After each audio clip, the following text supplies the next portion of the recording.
Good evening, everyone, and welcome to Duquesne University's School of Education inaugural forum. We're honored and delighted to have with us Dr. Arnetha, one of the world's leading authorities in urban education, past president of the American Educational Research Association and National Conference on Research and Literacy. Please join me in welcoming our presenters.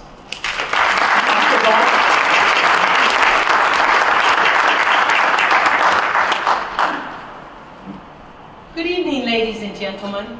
It is indeed a pleasure to be here with you this evening. But I must begin my remarks with a confession.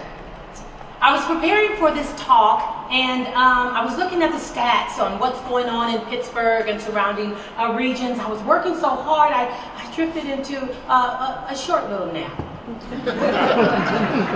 Just before I slipped into my little short nap, I had been looking at comparative figures about Pittsburgh and one of its neighbors, Detroit. And these figures were in my mind. And what began as a dream started turning into a nightmare. And I'll tell you why. Ladies and gentlemen, you see, as I combed through the statistics and the data, it became evident to me that these two cities had very, very similar histories. And that's why it started turning into a nightmare. Their histories were very similar, and I began to question, well, what about their futures?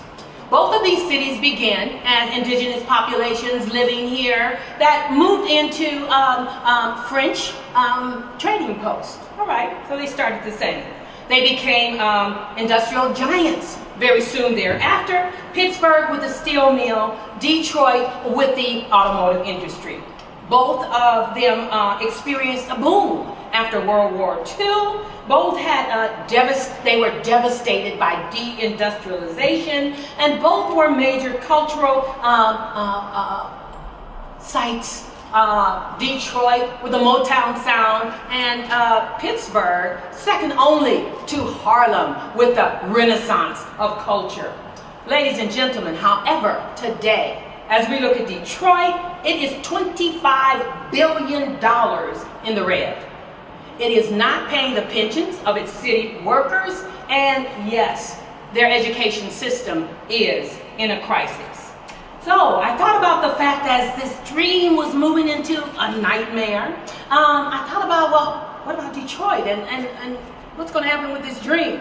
Well, I woke up, ladies and gentlemen, and as you can, your smiles on your face, you look very nice here today. You know that Pittsburgh is thriving. It is a thriving metropolis, a model city that reinvented itself after deindustrialization. And as we think about these issues today, we just need to think about reinventing ourselves in terms of education. Let's keep moving forward.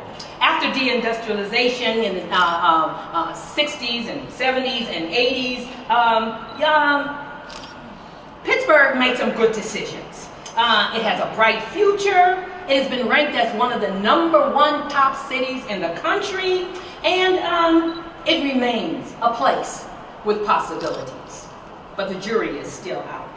So, why did these two cities that began with such a similar history end up so differently as we look at it today? Is it because the DNA of the cities are different? Or did they make some different critical decisions along the way? We know that Detroit made some bad decisions. And at the top of those bad decisions that they made, they abandoned their center cities.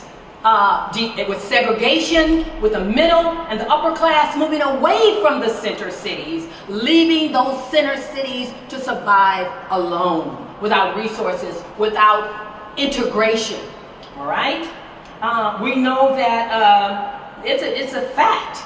Any economist will tell you that a city that invests in quality education will always receive returns and dividends on that investment. That's a fact. If you recognize that education is a social justice issue, that the United Nations has declared it a human rights issue, then, and that also that almost every country in the world has ratified education as a human right, but not the United States. So you must make these decisions at a state, at a local level. Is education a social justice issue for Pittsburgh? All right, I want you to think about that. You need to decide that. Let me define for you social justice issue. Social justice, come on, an issue that is all the way back to Plato. They were contemplating these issues. It refers to the overall fairness of a society and its distribution of rewards and burdens. It refers to the belief that all people have the right, regardless of race, gender, economic status, to have basic human rights fulfilled. This includes eradication of poverty. This includes ensuring opportunity for each individual to have personal and social development. And it includes the eradication of illiteracy. Yes, illiteracy, which makes it education a social justice issue. So when a city begins to ignore education as a social justice issue and decides that social justice issues, of public education, they want to divest from it and do something different and not take on that responsibility, you get statistics like this. 60% of the whites, 44% of the blacks, 55% of the Latinos are not at competency level in mathematics, and they're not far behind in reading either. Their jobs are slipping away and going overseas because 35% of the students don't graduate. So our students end up unemployed and incarcerated. And there is only a 5% probability that students in the lowest quartile economically will have the opportunity to move to the higher levels economically.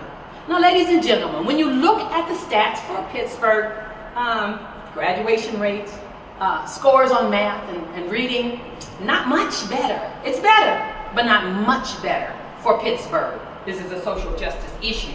I want you to also think that, I want you to know that, however, in Pittsburgh, the upward mobility probability is twice that of Detroit. Why is that? Because there are other factors that go into upward mobility. It's 10% here in Pittsburgh that a low-income child can become a higher income child, by having resources to help those children out. It has to do with geographic viability.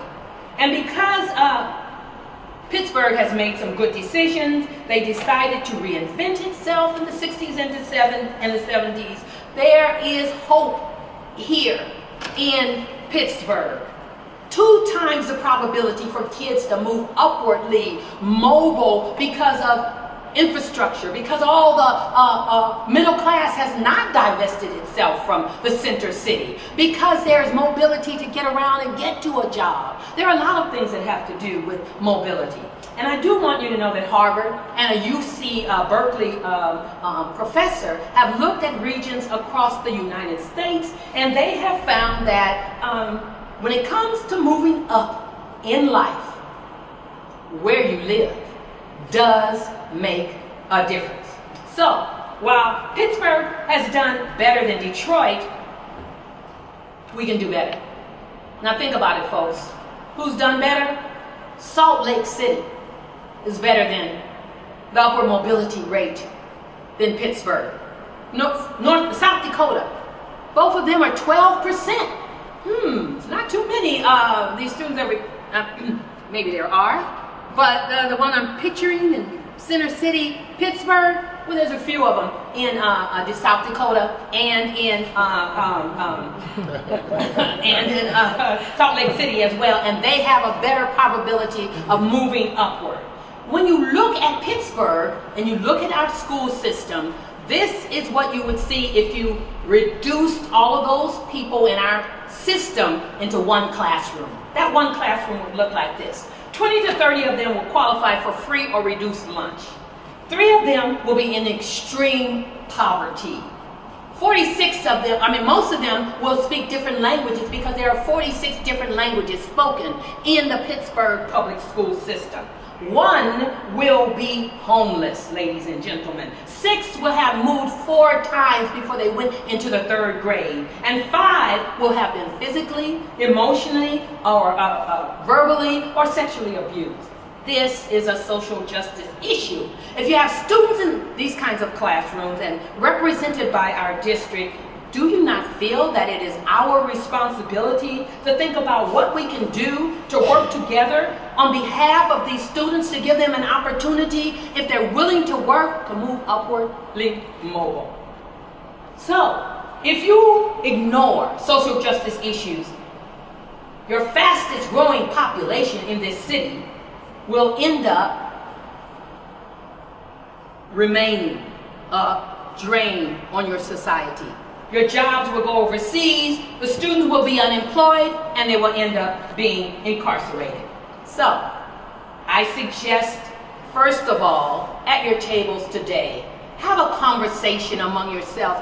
What does it mean to you for education to be a social justice issue? And then begin to strategize a plan for sustainable change. Bill Gates has said, and I'm moving to closing, Bill Gates has said that if you make the average teacher as good as the best teacher, it will have phenomenal benefits for your students. Teachers make a difference.